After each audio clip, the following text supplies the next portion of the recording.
माघी गणेश उत्सव निमित्ताने बघा आमच्या घरी 1.5 दिवसाचं बाप्पाचं आगमन. किती सुंदर बाप्पा आहे, बालमूर्ती.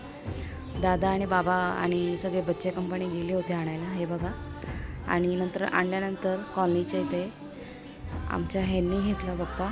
आणि नंतरला बघा कसं मस्त वाजत गाजत बाप्पाचं आगमन केलेलं आहे. आईने बाप्पांना ओवाळलं आणि नंतर बघा त्याची दिष्ट पण काढलेली आहे, कारण बाळमूर्ती आहे. खूप सुंदर आहे बाप्पा. सुंदर असं आनंदाचं वातावरण तयार झालेलं आहे.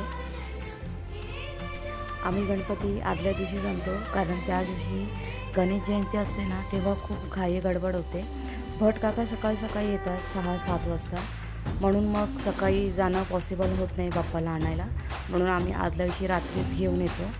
तर बघा आता आणलेलं आहे बाप्पाला घरी. बाप्पाचं आगमन झालेलं आहे. आमचं भार्गव बघा किती खुश आहे, आम्ही पण खुश आहे. बाप्पाला आता आराम करून देतो.